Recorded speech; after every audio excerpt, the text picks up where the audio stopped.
नगरला 200-250 सुशिक्षित मुला-मुलींना हा रोजगार उपलब्ध होऊ शकतो। तुमच्या माध्यमातून तरुणीला तुम्ही काय संदेश देता?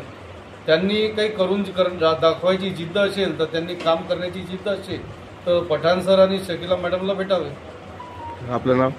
मी घनश्याम भटकर, प्रदेश कोऑर्डिनेटर।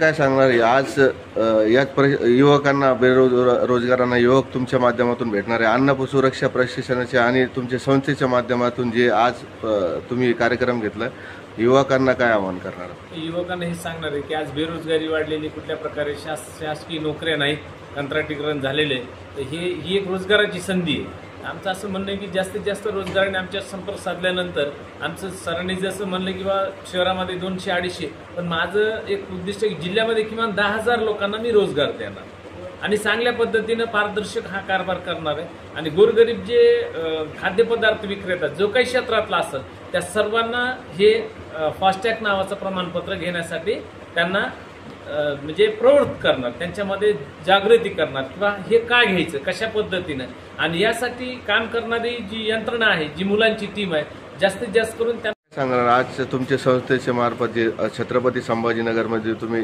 एक प्रशिक्षण आणि अन्न सुरक्षा संदर्भामध्ये जे आज कार्यक्रम घेतलेले आहे, नागरिकांना याच माध्यमातून काय माहिती देणार? सर्वप्रथम मी संभाजीनगरमध्ये पठाण सरांचे आणि शकिला मॅडमचे आभार मानतो का त्यांनी मला सेवेची संधी दिली मराठवाड्याची।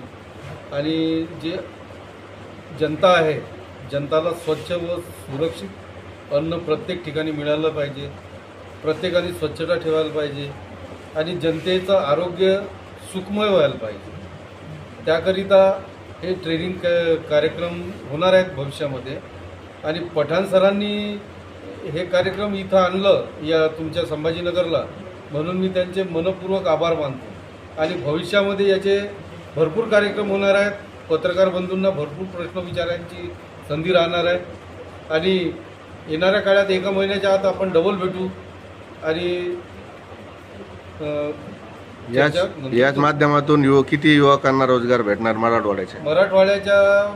मला किमान असं वाटते का एका शहरामध्ये 50 ते 60 मुला-मुलींना तर नक्कीच रोजगार मिळेल। आणि तुमच्या दर्शन केलेलं आहे आणि आमच्या पत्रकार बंधूंचे एक प्रश्न आहे की त्यांचं म्हणणं आहे की ते भेसळ करतात आणि ह्यांचा आणि त्यांचं काय संबंध आहे? बघा, हे प्रशिक्षण आहे, प्रशिक्षण आम्ही इथं देणार आहोत मुलांना, त्यांना ट्रेनिंग देऊ, त्यांना सांगू, त्यांना काय काय काम करायचंय ते पूर्ण सांगून त्यांना आम्ही चांगल्या प्रकारे व्यवस्थित त्यांना एक आयडेंटिटी दिली जाईल।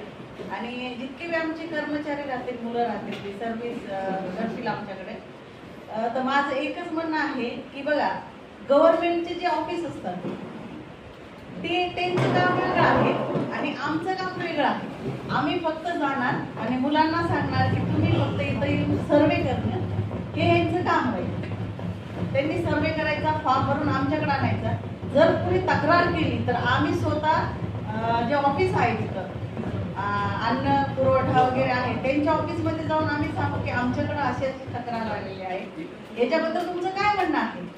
जर ते म्हणले की आम्ही याच्यावर कारवाई करू तर ते करतील, आमचा तो अधिकार राहणार नाहीये।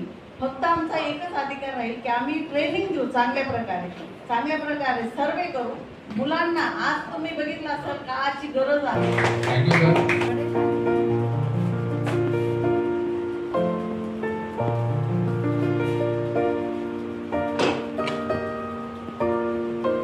स्वागत।